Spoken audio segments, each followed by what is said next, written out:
Saya menempuh pendidikan selama 3 tahun di Switzerland, di Swiss tepatnya.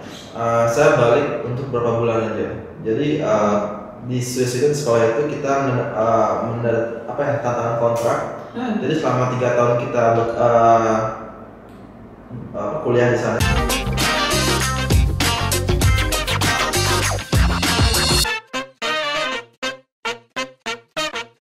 Hello guys, welcome to Mochat FM. Kembali lagi bersama saya Miss Yuli dan di sebelah saya ada Mr. Kawayasa. Halo Mr. Apa kabar?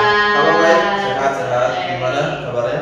Baik. Silahkan perkenalkan diri, mungkin ada yang siapa sih itu diajak sama Miss Yuli? Kok ganteng? Enggak ya. Oke, halo brothers semua. Perkenalkan nama saya Iwan Kawayasa, bisa dipanggil Kawa. Saya akan menjadi lecturer next month in Monarch Trinidasa sebagai lecturer beverage and also entrepreneur. Oke, mantap ya. Nah, untuk calon siswa yang sudah mendaftar di Monarch Trinidasa, perkenalkan ini instrukturnya, instruktur beverage dan entrepreneurs. Oke. Nah, Mr. Kawayasa ini adalah salah satu pemenang mixology competition di HUT Amrapura yang ke-382 kemarin ya. Tepuk tangan dulu dong. Mantap ya. Itu bisa dijelaskan bagaimana pengalamannya pas mengikuti lomba itu? Oke. Sebelumnya ini bukan lomba pertama kali yang saya pernah ikuti. Sebelumnya saya juga pernah mengikuti lomba-lomba seperti HUT PDIP dan juga lomba yang di Bali pertama kali setelah saya balik dari luar negeri. Saya pernah ikut lomba mixology di Monarch Trinidasa. Oke, jadi Miss Yuli mungkin pernah lihat nggak sebelumnya? Saya pernah ikut lomba mixology di Trinidasa sebelumnya. Itu tahun berapa ya? Kalau nggak salah tahun 2019 awal tahun. 2019, saya 2019 baru masuk sini bulan Mei. Oke. Kayaknya mungkin belum. Ya. Oke, itu salah satu lomba mixology yang pernah saya ikuti setelah saya balik dari luar negeri di Monarch Trinidasa. Waktu saya dapat juara 2. Terus saya juga mengikuti beberapa kompetisi di Karangasem khususnya, dapat juara 2 dan sekarang dapat juara 1 untuk mixology. Oke, nah lanjut ya untuk ngomong tadi bilang luar negeri itu katanya nih dengar katanya tamatan di Swiss ya. Gimana itu coba dijelaskan education backgroundnya? Keren nih, wah keren nih. Oke, untuk sekedar informasi aja, sebelumnya saya pernah belajar di Swiss, tepatnya di Switzerland. Di sana saya mengambil hospitality management in tourism dan juga business tourism. Jadi di Swiss itu saya mendapatkan double degree. Double degree berarti title saya yang biasanya itu ada 2 jadinya, BA dan BIB. Mungkin jadinya kalau jangan dibaca sekalian ya. Ini Babib ya. Oke, itu jadi panjangannya apa? BA, BIB. Untuk BA itu Bachelor of Art. Kalau BIB itu Bachelor of International Business. Ya. Gitu. Keren banget. Aduh, saya jadi insecure ya. Mbak ya. Oke, berarti setelah tamat dari luar negeri untuk perjalanan karirnya kayak gimana? Apakah selesai kuliah langsung balik lagi ke sini atau mungkin pernah kerja di sana mungkin? Oke, setelah saya menempuh pendidikan selama 3 tahun di Switzerland, di Swiss tepatnya, saya balik untuk beberapa bulan aja. Jadi di Swiss itu di sekolah itu kita tantangan kontrak. Jadi selama 3 tahun kita kuliah di sana, kita harus balik lagi, kita keluar. Kita nggak boleh stay lagi untuk holiday atau apa, itu beda visa lagi. Jadi setelah saya 3 tahun itu lulus graduate, saya balik. Setelah balik saya sudah dapat pekerjaan gitu. Jadi setelah 5 bulan saya balik dari Swiss, saya balik lagi ke Dubai. Di sana ada pre-opening hotel Bulgari Resort. Jadi Bulgari salah satu brandnya Marriott yang ada sekarang mungkin ada 6 ya. dan itu apa, hotel yang kelima yang dibuka di seluruh dunia.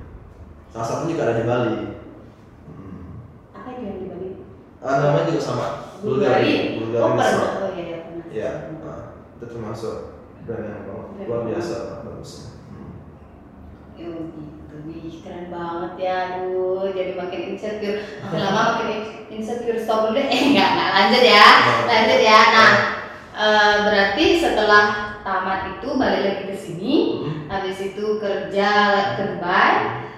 Setelah itu ada lagi berapa tahun kira-kira kerjanya waktu di Jadi Dubai? kemarin saya di Dubai itu kontraknya 1 tahun, tapi karena ada personal problem, bukan dari perusahaan sendiri tapi dari pribadi. Waktu itu ada kejadian unik nih sebenarnya. Gimana? Jadi waktu saya pulang dari Swiss itu waktu pas banget dengan Gunung Agung juga eruption. Oh, tahun berapa itu berarti ya? Tahun 2017 berarti ya. Jadi saya balik lulus dari Swiss, saya balik itu sudah ada level 3 gitu ya. Jadi saya balik ke Bali, masih ada eruption. Terus saya mau berangkat juga ke Dubai juga masih ada situasi genting juga. Balik dari Dubai pun itu 1 hari itu saya delay ya. Sampai stuck di airport di Oman. Stuck di Oman. Untungnya selama transit 3-4 jaman. Setelah beberapa jamnya airport di Bali buka lagi. Untungnya saya bisa balik lagi. Delay banget sampai 1 atau 2 hari. Ada beberapa teman saya yang stuck itu sampai 2 hari. Makanya pulang saya transit di Oman langsung ke Bali. Jadi ya bersyukur aman lah. Tapi setelah nyampe di Bali 1 harinya itu erupsi lagi. Tapi untungnya udah di Bali ya, masih gini. Jadi ya aman lah ya. Sebentar aman. Oke. Nah, berarti sekarang udah dari 2017, hampir 5 tahun. Nah, selama 5 tahun ini perjalanan karirnya gimana? Dari sini? Karena dengar jadi gimana? Jadi manajer hotel di salah satu di Amed ya. Oke, sebelumnya untuk sekedar informasi ya, kebetulan di Amed itu adalah kita ada family business.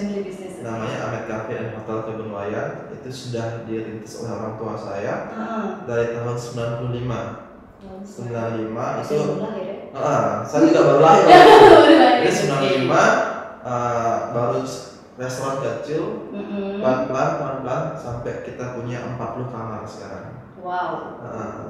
Jadi kemarin setelah saya lulus dan juga ke Dubai selama 1 tahun kurang, balik lagi ke Bali.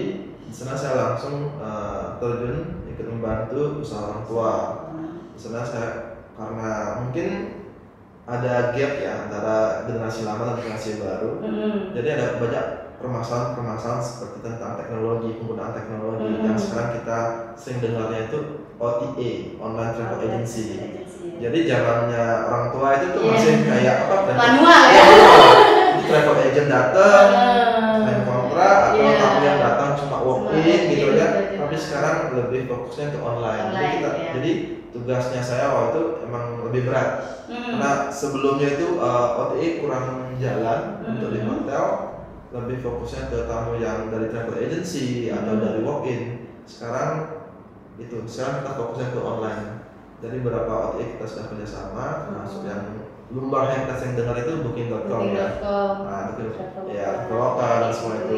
Itu salah satu tugas saya untuk untuk marketing di bidang online. Jadi di situ termasuk challenging juga. Dan selama 1 tahun setelah menjalankan sebagai operational and development manager di Amed, saya juga mencoba untuk membuka bar. Di mana itu? Di Amed juga posisinya di Amed. Namanya Barak Rooftop Bar and Lounge. Jadi konsepnya sebagai rooftop lounge. Kebetulan posisinya tepat juga di Amed Cafe and Hotel Kebun Wayan, tapi kita beda brand. Oh, beda brandnya ya. Ya, berarti ya tetap satu gedung tapi beda nama lah. Kita fokusnya untuk untuk online-nya, untuk pemasarannya juga kita beda-beda waktu. Jadi itu salah satu mungkin kesempatan yang diberikan oleh orang tua saya pada saya untuk mencoba membangun sebuah bisnis sendiri. Iya, benar. Itu luar biasa sih, dari bantuan support dari orang tua termasuk, dan juga karena passion saya juga di bagian bar ya, mungkin agak masuk di sana. Iya, aduh keren banget ya Mr. Kawesa ini. Tepuk tangan dulu dong. Oke, next ya. Nah mungkin pernah nggak sih kebayang sekarang kalau tahun berapa tamat SMA-nya nanti mau nanya nih tamat SMA? Saya alumni Semandapura tahun 2012-2013. 2012. Wih, Ya. mantap. Semanda nih senggol dong. Asik. Gitu. Mungkin waktu SMA tamat SMA mungkin ada kepikiran nggak sih buat, kan dulu tuh tahun 2012 2013 tuh pasti kayak pengen lo jadi PNS, pengen lo jadi ASN, pengen jadi guru atau apa gitu. Pernah nggak kepikiran ke sana atau memang udah dari awal udah pengen saya pengen kuliah ke luar negeri, habis itu melanjutkan bisnis keluarga bla bla kayak gitu. Oke, sebelumnya saya waktu kecil, namanya juga masih kecil. Iya, masih kecil. Cita-citanya jadi apa gitu. Masih lumrah yang kayak pada anak pada umumnya itu pengen jadi seorang polisi angkatan seperti itu. Cuma sayangnya di situ mungkin orang tua belum mendukung juga, dan juga setelah saya beranjak dewasa saya merasa nggak ada, passion saya nggak di sana. Jadi pelan-pelan saya terjun di dunia hospitality industry itu sudah dari 6 SD. Jadi 6 SD saya baru lulus di SD Mandiri, terus saya pindah ke Kecamatan Abang, SMP di Abang. Jadi selama liburan mau masuk sekolah baru itu ada libur mungkin sebulan 2 bulan ya. Liburan semester mau. Di situ saya langsung diminta sama orang tua bantu untuk di hotel. Jadi sudah mulai terjun di dunia hospital itu umur 12-13 tahun ya. 12-13 tahun ya. Tamat dari SD itu, makanya jadi uniknya nih waktu SMP teman-teman kalau lagi liburan tuh dia pergi kan sama keluarga. Kalau saya tuh nggak bisa. Liburan tuh emang waktu itu setiap liburan emang lagi high season kan. Jadi orang tua lebih fokusnya emang ke usahanya di hotel apa. Pasti itu Juli Agustus jadi. Nah di sana saya sekolah nih. Jadi teman-teman pada liburan saya kerja bantu orang tua di sana. Ya apa sih ya, kan kerjanya di hotel jadi sambil kan nyambi kan liburan, nyambi kerja gitu. Tapi pengen liburan juga. Tapi pengen keluar zona nyaman ya. Pengen liburan pastinya. Tapi di orang tua juga, meskipun orang tua sibuk juga, puji syukurnya 3-4 hari diluangkan waktunya untuk kita kumpul bareng lah. Kalau saya itu kita ke Singaraja dulu itu kayak acara rutin. Jadi hampir setiap tahunnya itu untuk setiap liburan sekolah itu pasti sana aja ke Singaraja, duduk, habis itu ke pasar, balik lagi gitu aja. Tapi perlu sih itu juga ya. Iya pastinya. Biar nggak kerja biar nggak kayak gitu aja gitu. Keren sih. Nah ini terkait sama kemarin kan jadi the winner untuk mixology kompetisinya itu ya. Itu nah kan sebelumnya sudah sempat nih mengikuti lomba waktu yang diadakan sama PDIP itu kan. Nah itu udah menjadi runner up 1 kan? Jadi runner up 1 ya. Terus sekarang jadi juara nih, mantap jadi juara. Syukurnya. Apa kok bisa? Kalau dari waktu jadi runner up itu apa ada yang kurang gitu kok bisa terus sekarang bisa mungkin Mister Kaunya belajar dari ini saya harus kayak gini, minuman saya harus kayak gini kayak gitu. Mungkin preparation ya. Preparation. Jadi kalau kita emang mau fokus kita menjadi profesional juga di mixology, emang ada gap berapa sebelum lomba itu. Mungkin kalau saya membiasakan diri sekarang 1 bulan sebelum lomba itu saya sudah mulai prepare seperti pemilihan gelas, ide-ide yang akan saya gunakan dalam lomba. Jadi biasanya ini menurut pribadi saya juga mungkin sebagai pengalaman buat all riders yang pengen ikut kejuaraan mixology atau ada beberapa tahapannya. Jadi membiasakan diri untuk 1 bulan atau lumayan cukup waktunya untuk preparation itu penting. Jadi di situ saya untuk pemilihan gelasnya, glassware-nya, ini seperti gelas apa yang saya gunakan, idenya seperti apa, juga bahan-bahan yang digunakan seperti apa. Jadi kebetulan beberapa kali lomba ini lebih fokusnya ke kearifan lokal. Jadi produk-produk yang emang diproduksi di Karangasem itu kita olah untuk mempromosikan produk Karangasem dan kita olah jadi sebuah minuman. Jadi salah satu yang saya gunakan itulah produk yang dari sebetan. Itu kayak mungkin teman-teman pernah tahu madu salak. Salak ya? Ya salak. Madu salak. Madu itu madu atau jadi salak? sebenarnya itu bingung ya antara salak madu dan madu salak. Itu biasanya penggunaan untuk business ownernya menggunakan kata madu itu karena dia manis. Dan juga digunakan tuh sari buah salak. Jadi dari sari buah salak itu diproses lagi, dimasak, ditambahin gula juga, tapi dengan rasio tertentu ya, itu rahasianya dia. Tapi jadinya seperti madu, kekentalannya seperti madu. Dan juga dia membranding untuk sirup yang dia buat, sebenarnya itu sirup sebenarnya. Tapi dengan madu dalam artian itu sari buahnya itu asli dari salak, bukan sintetis. Seperti itu. Oh gitu. Jadi salah satu produk yang saya gunakan itu adalah madu salak. Jadi jadi saya punya beberapa list. Jadi udah termasuk dari nama dan juga dari ide cerita, inspirasi dari siapa. Itu saya udah harus buat dalam 1 bulan sebelumnya. Jadi 1 minggu sebelum kegiatan atau juga lomba itu, saya harus coba semuanya. Apakah sudah balance? Apakah ada unique selling point-nya? Itu ada di di form penilaian juri. Itu biasanya kita diberikan. Itu ada beberapa nilai-nilai yang mungkin harus difokuskan seperti mungkin balance of taste-nya, aromanya, creativity-nya pastinya, dan juga commercial value. Di situ mungkin saya mendapatkan nilai tingginya di commercial value ya waktu kejuaraan kemarin di Ambapuranya, karena saya menggunakan hampir semua produk dari Karangasem dan juga mudah digunakan. Mudah ditemukan juga. Jadi mungkin di situ unique selling point saya. Dan juga waktu kejuaraan di PDIP kan ada juara-juara tuh. Iya, dan yang juara 1 kan sepupu saya. Sepupunya ya. Saudaraan. Sepupu saya. Okay. Dia emang biasa ikuti lomba mixologi dan juga bartending. Jadi di HUT PDIP itu ada penilaian 1 sampai 15 poin untuk working flair. Di situ saya kurang. Saya belum belajar, saya belum terlalu ahli dan belum terlalu pede untuk flair bartending. Di situ mungkin nilai saya kurang dan karena itu saya motivasi saya sendiri untuk belajar lagi untuk bartending nantinya.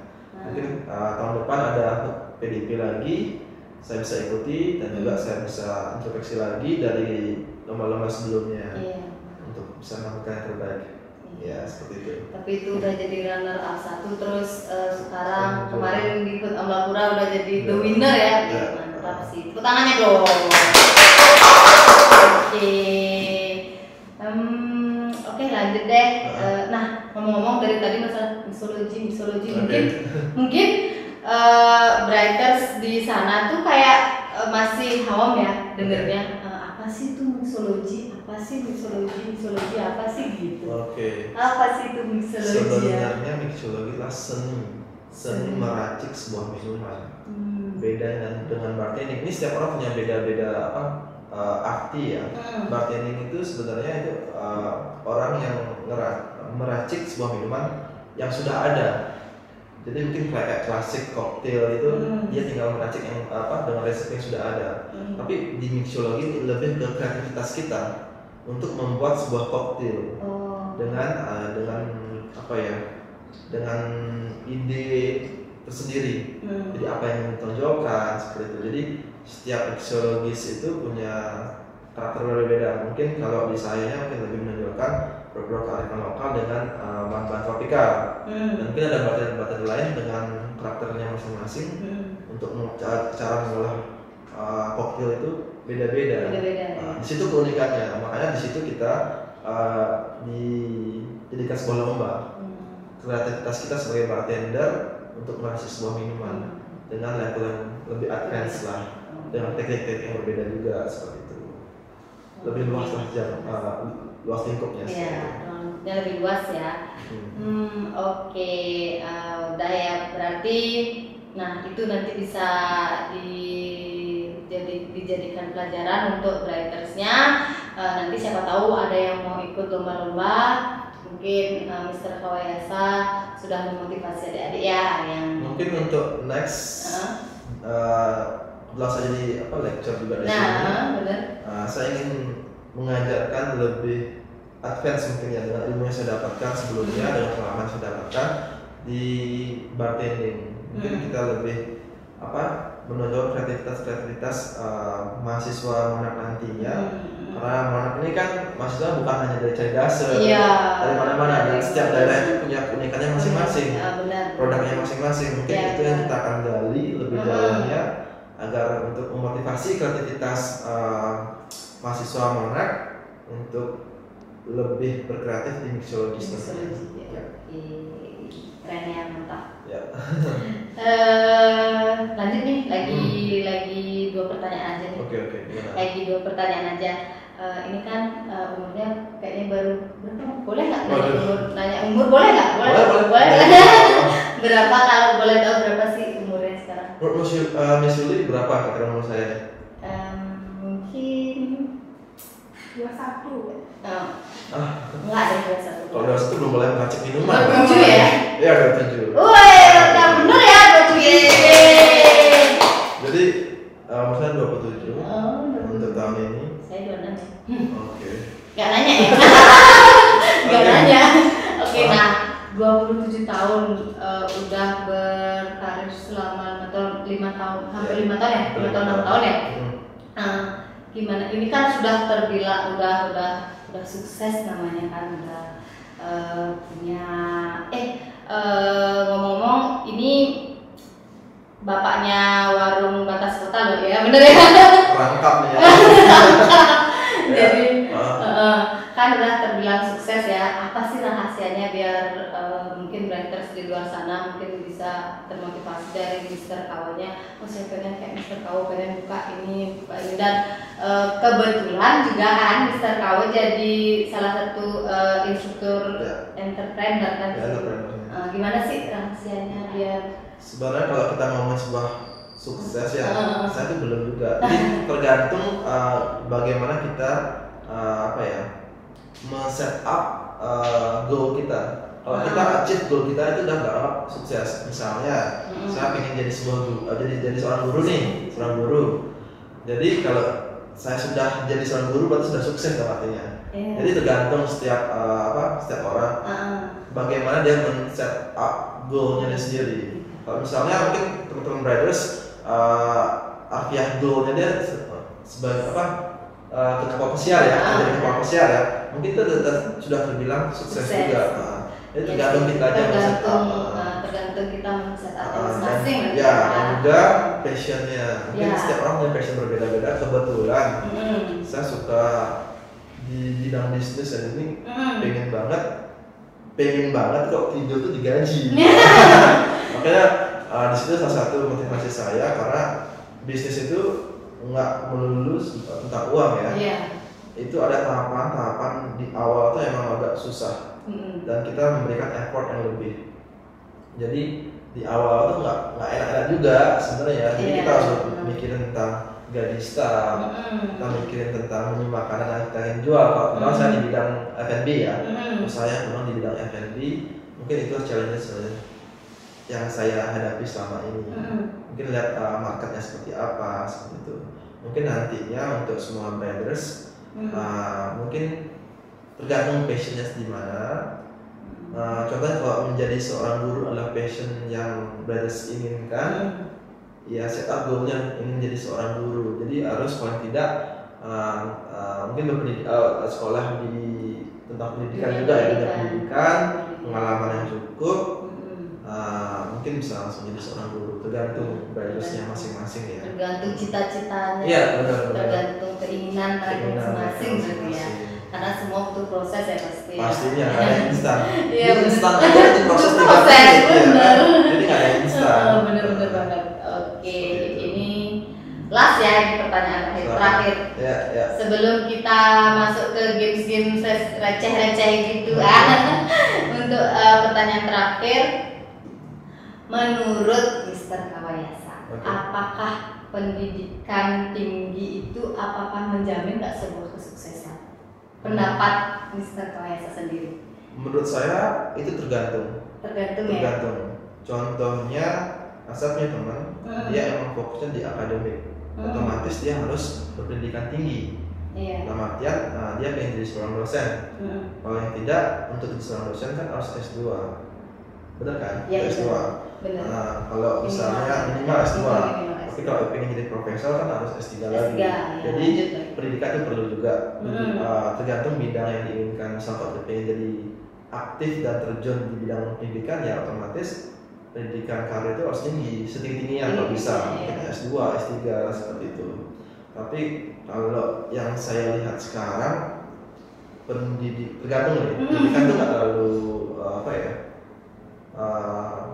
penting juga sebenarnya. Contohnya kalau misalnya pengen berkarir di bidang kuliner, ya harus S1, S2 kan. Kalau yang tidak ikut short course atau belajar dari ibu tentang mengolah makanan, nanti belajar lagi ikut seminar itu sudah cukup. Sudah cukup dan juga lebih berkreatif lagi untuk mengolah makanan kalau memang passionnya di culinary ya, seperti itu. Jadi kayak tergantung. Kalau Brothers ingin jadi seorang pendidik atau seorang dosen, pendidikan itu penting, kuliah sepenting mungkin.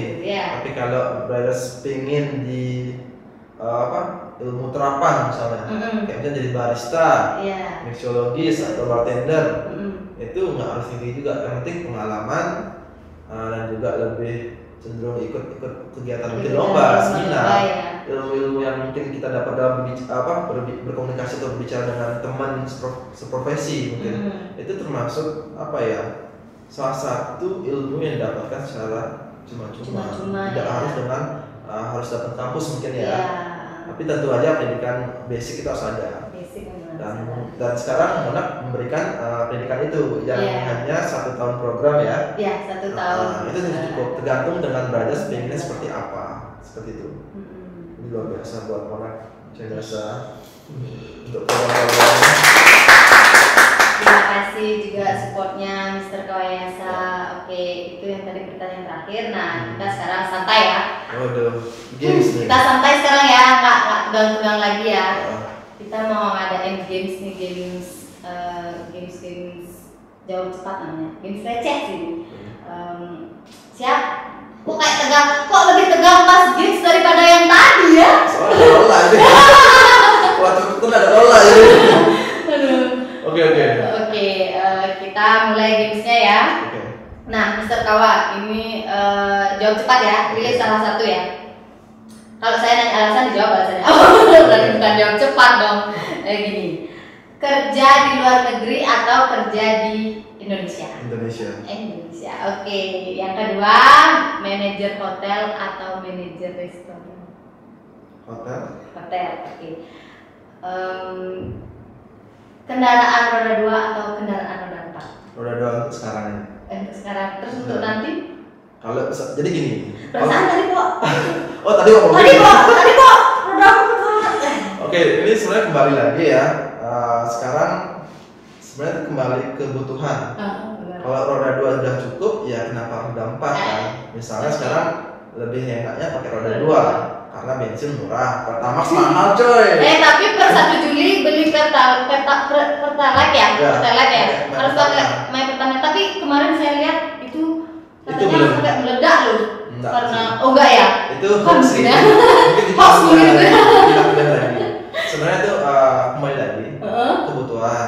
Jadi kalau emang saya emang sekitar rumah atau sekitar tanah samanya dan tidak memerlukan perlu membawa barang banyak, ya motor cukup. Karena dari segi servis murah, bener kan? Servis murah, bensin murah. Kalau mobil ya gengsi kan? Tapi kembali bensin lumayan, servis lumayan. Jadi kembali misalnya ke kebutuhan. Kalau saya pendapatannya sekarang mungkin lagi segini aja, motor aja. Tapi kalau punya pendapatan lebih, kira-kira sudah bisa mengcover biaya servis, pajaknya lagi. Ya benar. Tiap tahun lumayan loh Tiap pajaknya. tahun loh pajaknya. Nah, jadi untuk sementara cukup motor. Kebetulan yang mobil saya bawa tuh mobil orang tua. Sekarang motornya cukup. Oke deh. Nggak perlu gengsi ya, udah beres. Ya, nggak boleh gengsi ya. Tapi kalau nanti udah punya, udah pengen apa namanya, pengen pendapatan dan cukup, diperlukan, ya. Enggak. Saya benar-benar. Misalnya udah berkeluarga, Ya, gitu kan, berkeluarga kan nggak pasti. mungkin, bawa anak 3 terus bawa motor, kasihan masuk angin mungkin katanya. Ya kayak gitu lah. Kok jadi panjang gitu? Oke lanjut deh, next. Sorry. Morning person or night person? Morning person. Jadi morning person cuma bangun lebih awal, Iya. tidurnya lebih awal juga. Tapi aktivitasnya maksudnya di pagi. Pagi kalau lebih produktif. Apa seneng aktivitas di pagi atau pas malam hari kayak gitu Pagi. maksudnya kayak gitu ya. Iya. Terus nah ini terkait makanan ya. Oke. Mr. Kawo ini lebih senang Indonesian food atau Korean food? Kebetulan kan di warung batas kota itu kayak nggak ada Indonesian foodnya ya? Semua ada, Korean. ada. Oh ada ya? Ada. Kemarin saya ke sana nggak lihat mungkin. Nggak lihat. Nggak direkomendasikan sih. Ya kan sih. Iya iya. Oke. Saya pribadi saya suka semua makanan, tapi untuk sementara suka Indonesian food. Indonesian food. Nah terus itu di warung batas kota itu siapa yang punya ide? Jadi kalau teman-teman lagi bosan makan Indonesian food Oke. ya Korean food dong, pindah lagi. Iya. Emang alasan seperti itu alasannya. Iya. Buat orang yang suka bosan dengan mungkin lalapan, nasi babi, coba aja Korean food gitu. Oke, tapi enak sih. Oke, thank you. Oke. Boleh dong nanti. Satu monat kita undang lah nanti.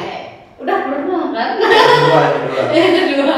Kemarin nggak siap soalnya. Oh iya ya, buru-buru ya. Buru-buru kemarin. Habis jaga stage katanya di Iya, dunia. jaga stand.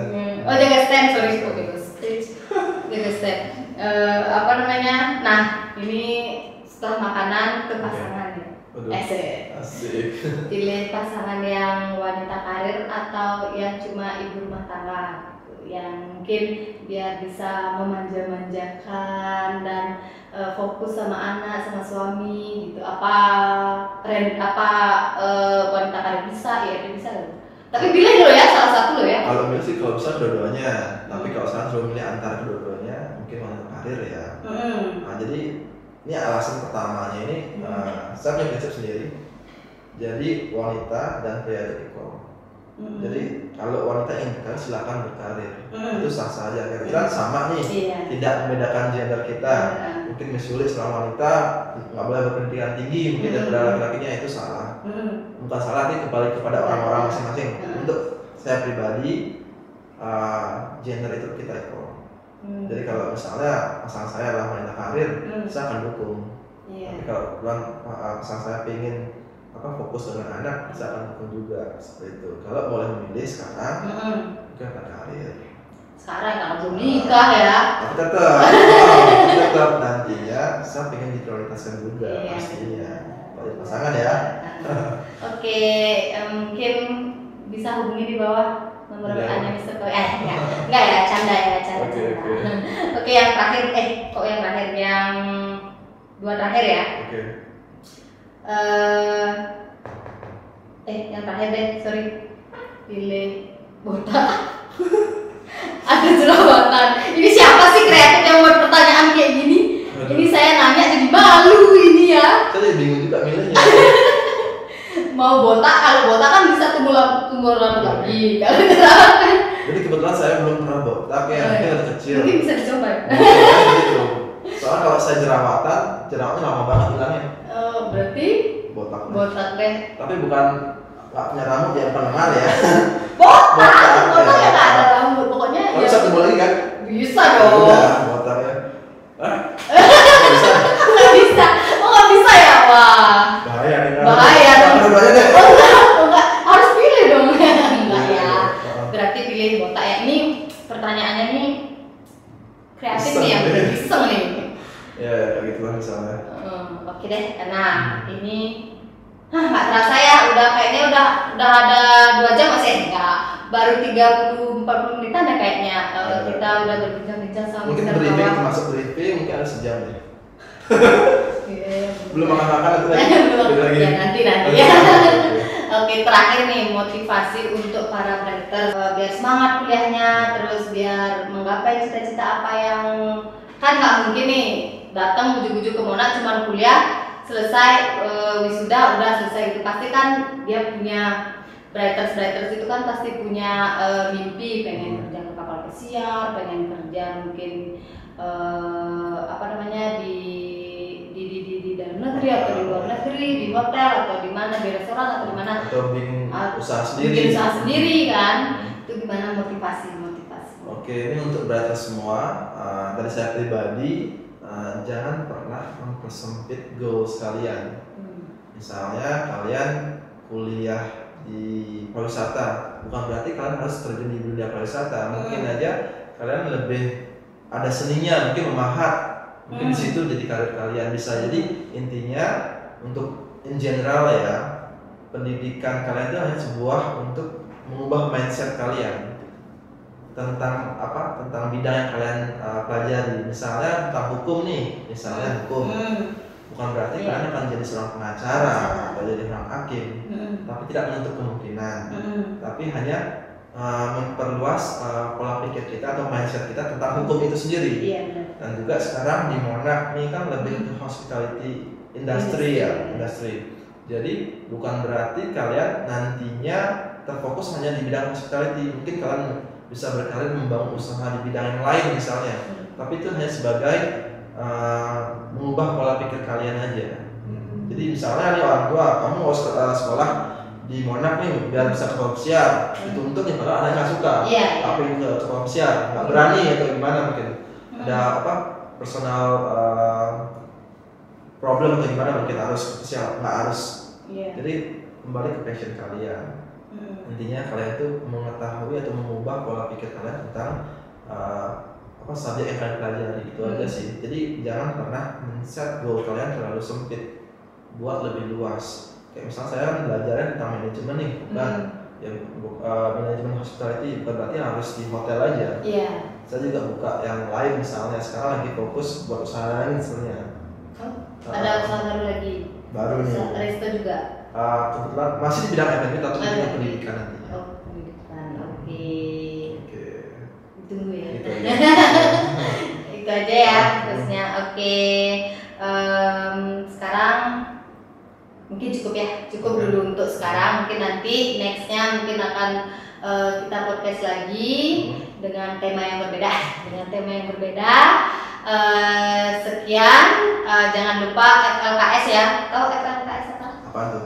Follow, like, comment, and subscribe. YouTube-nya Mona Salinda.